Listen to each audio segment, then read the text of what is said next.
د رومانیا هیواد د سکالرشیپو تړاو باندې ما مخکې ویډیو جوړه کړې ده چې زما په یوټیوب چینل کې شته. په هغو کې ما دا واضح کړي وو چې د دې سکالرشیپو لپاره کوم شرایط دي، کوم محصلین ورته نوملیکنه کولی شي، کوم اسنادونو ته ضرورت ده او د کوم بخش سکالرشیپونه دی لري. په دې ویډیو کې موږ نن د نوملیکنې یا ثبتنام دغه وایو طریقه وایو. نو رابسئ تاسو دې ویب سایټ ته. د دې ویب سایټ د ادرس به زه د دې ویډیو په ډسکرپشن کې درته کیدم. نو دلته چې کله تاسو رالی موږ نن په ډایرکټ په اپلای ناو باندې کلیک کوو تر څو زموږ لیکنه شروع کړو. دلته چې کله راسئ دغه کسان لپاره ده چې مخکې یا په تېرو کلونو کې په دې ویب سایټ کې نوملیکنه کړې وي، اکاونټ یې جوړ کړی وي، بیا لاګین کیږي. خو موږ اکاونټ نه لرو. په آی ډو ناټ هاو اکاونټ باندې کلیک کوو تر څو موږ خپل ځان لپاره یو اکاونټ جوړ کړو. کله چې دا فارم درته راغی دلته به تاسو خپل دغه ولیکئ، نوم ولیکئ. اول معنا زه لیکم چې اول خالد احمدي تخلص ده. ایمیل ادرس به تاسو ولیکئ. دا ایمیل ادرس کوشش وکړئ چې ایمیل ادرس مو درست وي، په دې خاطر باندې چې بیا وروسته کله چې تاسو انټرویو ته غوښتل کیږي یا ستاسو لپاره نور پروسس دي مخته د ویزال لپاره، هغه ټول کمیونیکیشن بیا ستاسو لپاره ستاسو سره په دې ایمیل ادرس باندې کیږي. نو دلته به تاسو پاسورډ ولیکئ. کوشش وکړئ چې پاسورډ کې مو کوچني او لوی حروف موجود وي، نمبر وي پکې، سپیشل کریکټر وي پکې لکه ډالر ساین او آټو سټریک، داسې یو سپیشل کریکټر باید پکې موجود وي. زه دلته اوس پاسورډ ټایپ کوم. ما پاسورډ ولیکل. نو دلته اخري ټکس باکس کې به دغه کوډ چې تاسو یې درکړی ده په دې عکس کې هغه به تاسو دلته ولیکئ. څنګه چې هلته لیکل شوی ده په غټ حروف، هغه رقم به تاسو هم په غټ حروف باندې ولیکئ. او دا ټرم به تاسو سلیکټ کړئ، معنا چې موږ له دې سره ټول موافق یو. او په کریټ مای اکاونټ باندې به کلیک وکړئ. دلته راځو ګورو چې کوم غلطي خو به نه وي. دلته ایمیل اکټیویشن کوډ، نو ستاسو ایمیل ته یو کوډ درځي، هغه کوډ به تاسو دلته ټایپ کړئ. راځم زه ایمیل ګورم. دا زما ایمیل ده. تر اوسه کوم ایمیل نه ده راغلی، خو زه ریفرش کوم تر څو وګورم چې کوم کوډ راغلی ده که په انباکس کې نسته. راځم سپم ته، او دلته سپم ته دغه کوډ ماته راغلی ده. د ایمیل څخه خلاصوم. دغه د اتوماتیک اکاونټ اکټیویشن کوډ، دغه کوډ نمبر چې دی دغه زه کافي کوم او په دلته په اکټیویشن کوډ کې دلته یې فرست کوم. کنفرم اکاونټ باندې مو کلیک کوو. نو کوشش وکړئ چې تاسو چېرته تاسو ته اکاونټ جوړوئ په انباکس کې ایمیل نه درځي، نو راځئ سپم ته. په سپم کې ایمیل درته راځي. نو په اوټو لاګین باندې کلیک کوم چې موږ ډایرکټ لاړ شو د نوملیکنې ویب سایټ ته. او دلته هغه ایمیل ادرس او پاسورډ ټایپ کوم کوم چې موږ اکاونټ ور باندې جوړ کړو.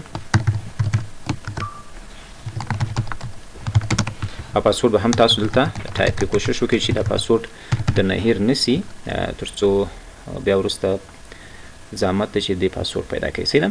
دغه زه لاګین سوم او په سټارټ یور اپلیکیشن باندې کلیک کوم. دا پیج کې موږ ته وایي مخکې چې تاسو دغه شروع کړئ، که څه هم وایي ستاسو وخت موږ پوهېږو چې ستاسو وخت ډېر مهم ده، خو خیر و دا هم زموږ اصول دي چې تاسو زموږ لپاره دغه لاندې کوم نقطې چې موږ درته لیکلي دا راسره موافقه وکړي. دا په دې معنا چې لکه مخکې ما په ویډیو کې ویلي وو چې دوی سکالرشیپونه ډېر کسانو لپاره ورکوي چې هغه د روف هیوادو څخه نه وي، او یا د کوم وکیلو، وزیرو یا د لوړ چارواکي زوی نه وي، یا اسالم سیکر نه وي. معنا هغه کسان چې هغه هیواد د معلوم نه وي، راغلي وي رومانیا کې اوسېږي، یا سیټیزنشپ ونه لري، داسې یو راوښت وي که نه، هغه کسان لپاره یا د ډیپلومات زمن وي یا هغه انټرنیشنل ادارې چې هغلته په رومانیا کې کار کوي، هغه کارمندانو د هغو کارمندانو زمن یا ورونه وي. معنا دا هغه تاسو اګري کوي چې معنا زه داسې یو کس نه یم. دلته وایي چې معنا زه د روفن دغو څخه نه یم، هیوادو څخه، او مقصد زما دغه د اصلي د رومانیا هیواد نه یم زه، او ما له کوم دغه سره پناهندګي لپاره هم غوښتنه نه ده کړې. معنا زه تللی نه یم او زه داسې کس هم نه یم چې مقصد زه زما هیواد او ځای معلوم نه وي. دا تاسو ټول ټیک مارک یې چې تر څو هغه د دې ټرم چې دي هغه موږ سره ومنو. او دا اخر کې هم ټیک مارک دا ټول اصول ستاسو ما ومنل او په دې باندې پوه شئ. معنا مفرح آگاهی ترلاسه کړه. صحیح ده. اوس دلته د اپلیکیشن د ثبت نام پروسه شروع کیږي. لومړی 5 برخې لري. لومړی کې خو ستاسو شخصي معلومات دي، په دویم کې ستاسو ادرس او سټیزنشپ چیرته اوسیږي، دریم بخش کې به تاسو فایلونه ورته اپلوډ کوئ او په څلورم بخش کې بیا هغه فانتونونه تاسو انتخابوئ چې کوم فانتونو کې غواړئ تاسو خپل تحصیلات وکړئ، او په آخري بخش کې د هغه ثبت نام چې کړی هغه ریویو کوئ او بیا سبمیټ کوئ، کمپلیټ کوئ. صحیح ده. دلته هغه لومړی نوم د تخلص چې دی له ثبت نام نه راځي، فادر نوم به ولیکئ جلیل احمدي، او د مور نوم به هم ولیکئ د مور نوم چې دی. صحیح ده. دغونه وروسته به تاسو دلته ولیکئ ستاسو میل یا فیمیل، نارینه یا ښځینه، او دلته به تاریخ د تولد ولیکئ تر څو تاسو پوه سئ چې زه تاریخ د تولد لیکم جولای 15. صحیح ده. او میریټ اسټیټ مو ولیکئ ستاسو مدني حالات څنګه ده، سنګل یاست یا میریډ. صحیح ده. زه ورته وایم چې سنګل. صحیح ده. او دلته اوکوپیشن دلته به یو دغه ولیکئ، معنا ستاسو کار چې ده یا څه شغل چې ده که نه. زه ورته لیکم چې دلته زه استاذ یم. صحیح ده. او دلته هغه کوم ځای کې ولیکئ چې په میرویس های سکول کې. صحیح ده. دلته به دغه ولیکئ هغه کوم ځای کې چې تاسو کار کوئ. صحیح ده. دلته به په نیکسټ سټیپ باندې دویم پیج ته ځي، خو موږ غواړو چې دغه موږ له ځان سره ثبت کړو، بیا نیکسټ سټیپ ته لاړ شئ. نو په هغه باندې په سیو ان ویریفای باندې کلیک وکړئ. لومړی دا له ځان سره په دې ویب سایټ کې ثبت کړئ، که بیا کوم غلطي وکړي هم ستاسو معلومات به دلته ایښي وي. صحیح ده. او اوس په نیکسټ سټیپ باندې کلیک کوو. دویم پیج کې زموږ سره دلته لوکیشن ان آی ډي ده. صحیح ده. دلته وایي ستاسو هیواد چې ده، زه ورته افغانستان. صحیح ده. کله تاسو اسلامیک ریپبلیک اف افغانستان او په کوم ښار کې اوسېدلی یاست، دلته به هغه ښار ورته انتخاب کړئ کوم چې ستاسو په پاسپورټ یا تذکره کې ده که نه. دلته ویل دي چې مقصد as stated in your passport. داسې نه شي چې معنا ستاسو اصلي استوګنځی پکتیا وي، تاسو اوس په کابل کې اوسېږئ او دلته کابل ورته ولیکئ، یا ستاسو هغه اصلي ادرس کوم چې په پاسپورټ کې دی یا په تذکره کې دی هغه ادرس به ور ولیکئ. صحیح. دلته زه پکتیا ورته لیکم. او پاسپورټ دغه چې دی ستاسو پاسپورټ ورته ولیکئ چې دا د کوم هیواد څخه دغه شوی ده، ایشو شوی ده. زه ورته وایم چې د کوم هیواد دی، د افغانستان.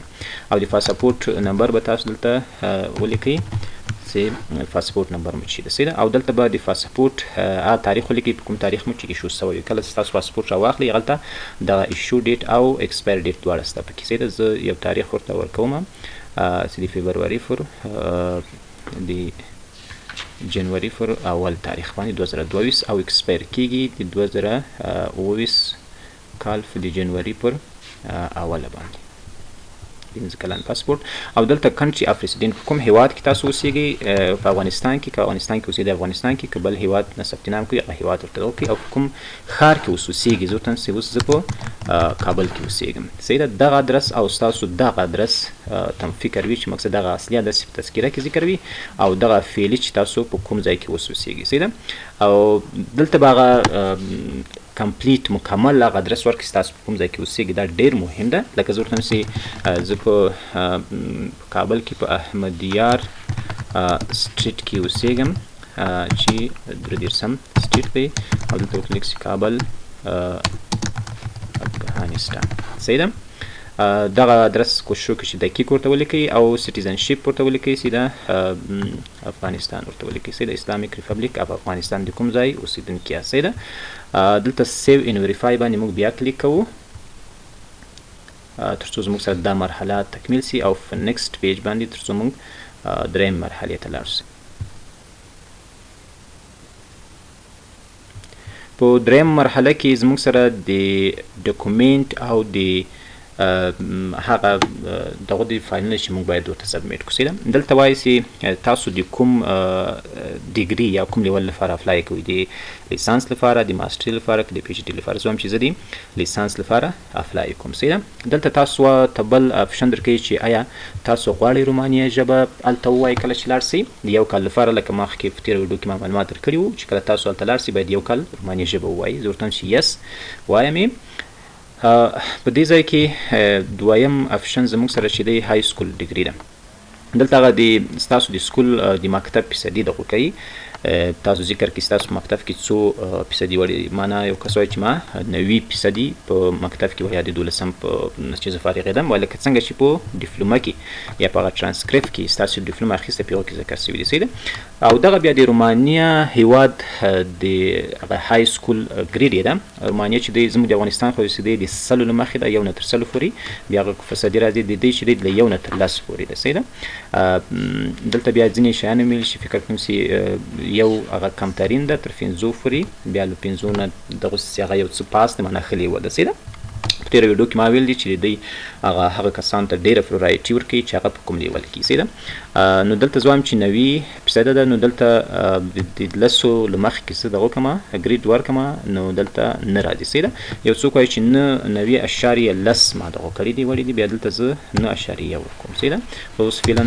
یو کس وایي چې زما فیصدي 90 وه نو دلته زه نه ټایپ کوم سیده دغه نه وروسته ډیپلوم ستاسو ډیپلوم یا ترانسکریپټ له کوم هیواد کې ایشو شوی ده سیده ورته نصف دا په افغانستان کې ما اخیستی دلته به اسلامیک ریپبلیک اف افغانستان ورته ولیکي سیده دلته به تاسو خپله سی وي اپلوډ کړئ ما د سی وي د جوړېدو په تړاو باندې ویډیو جوړه کړې ده چې د رومانیا هیواد لپاره د ایروفا سی وي غواړي د ایروفا سی وي د جوړېدو ویډیو زما په یوټیوب چینل کې شته هغه وګورئ چې څنګه کولی شئ چې ایروفا سی وي جوړه کړئ تر څو د دې رومانیا سکالرشیپو ته ستاسو د انتخاب چانس نور هم ډیر سي نو کوشش وکړئ چې هغه ویډیو تکمیل وګورئ دلته ورته هغه سی وي اپلوډ کوئ زه ورته سی وي اپلوډ کوم دغه سی وي زما سره ده دا په اوپن باندې کلیک کوم دا سی وي زه ورته اپلوډ کوم صحیح ده له هغه نه وروسته دلته اپلوډ یور برث سرټیفیکیټ به تاسو ورته جوړ کړئ په کابل کې خو په سره شمالي کې جوړیږي او په هر ولایت کې بیا د احصایې ملي اداره کې جوړیږي کولی شئ چې برث سرټیفیکیټ ورته جوړ کړئ او دلته به تاسو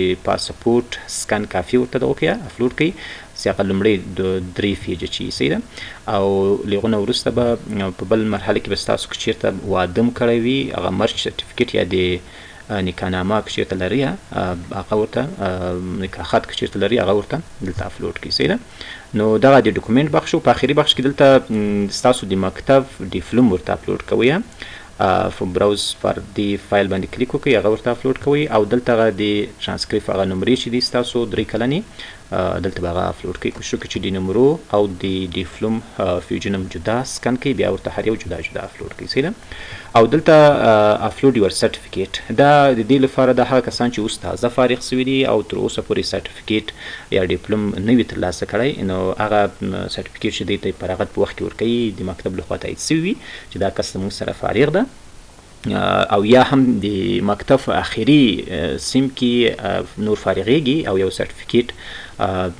یو تصدیق خط له مکتب نه واخلي هغه کولی شي چې سکن یې کړي دلته یې ورته اپلوډ کړي په هغه باندې هم ثبت نام کېږي صحیح ده نو کله چې تاسو دغه اسنادونه ټول ورته اپلوډ کړو د هغو نه وروسته به تاسو په سیو اینډ وریفای باندې کلیک وکړئ کله چې تاسو سیو اینډ وریفای باندې کلیک وکړو راځم زه په نیکسټ سټیپ باندې کلیک کوم تر څو بل سټیپ ته زه واوړم په څلورمه مرحله کې د پانتونونو انتخاب ده صحیح ده دلته اول تاسو ته وایي چې تاسو رومانیا ژبه په کوم فانتون کې وایي دلته ټوله د رومانیا هیواد فانتونونو لیست ده کوشش وکړئ چې د دې فانتونو په اړه معلومات ترلاسه کړئ او زه هم کوشش کوم چې د دې فانتونو په اړه معلومات تاسو ته درکړم په یو ویډیو کې چې کوم فانتون دی او کوم فانتون کوم بخشونه لري صحیح ده اوس زه ورته فعلا دغه فانتون انتخابوم چې غواړم زه رومانیا ژبه په دې فانتون کې ووایم دغه ستاسو لپاره هغه اول دغه ده اپشن ده چې باید وکړئ دلته ستاسو دوه اپشنه لري دوه فانتونه انتخابولی شئ صحیح ده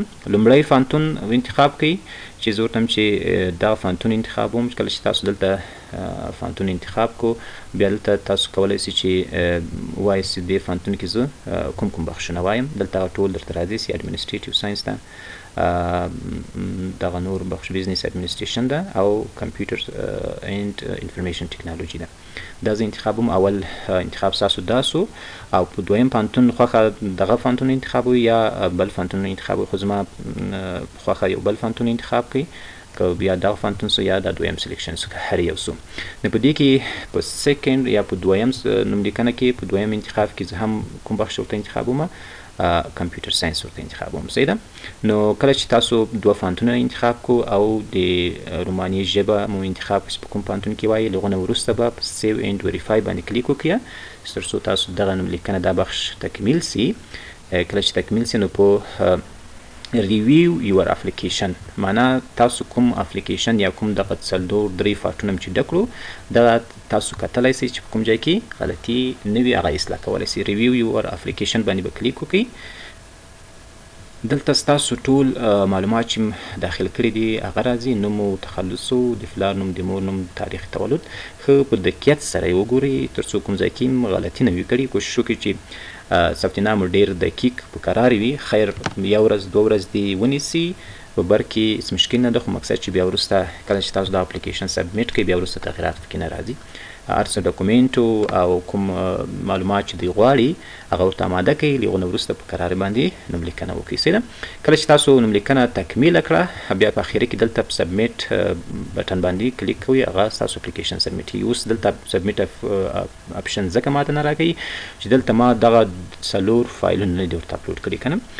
یو هاو ایرر ځکه چې دا فایلونه ما ډیپلوما او ټرانسکریپ پاسپورټ هغه فایلونه ورته اپلوډ نه کړو، او برث سرټیفیکیټ او پاسپورټ، های سکول ډیپلوما او د های سکول ټرانسکریپټ ما ورته اپلوډ نه کړو. هغه کله چې اپلوډ کړي بیا ستاسو لپاره اخري کې دلته سبمیټ اپشن راځي، په هغه باندې سبمیټ کړي، ستاسو ثبت نام فاینل کیږي او ستاسو لپاره فاینل ایمیل راځي. سیده نو دغه و د رومانیا هیواد سکالرشیپو ته د اپلای کولو لارښود ویډیو.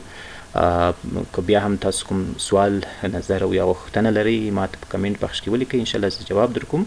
او هیره دې نه وي چې دا ویډیو له نورو ملګرو دوستانو سره هم شریکه کړئ تر څو هغه هم ترېنه نو استفاده وکړي او زما یوټیوب چینل در سره سبسکرایب کړئ. ډېره مننه، تاسو ته ښه وخت.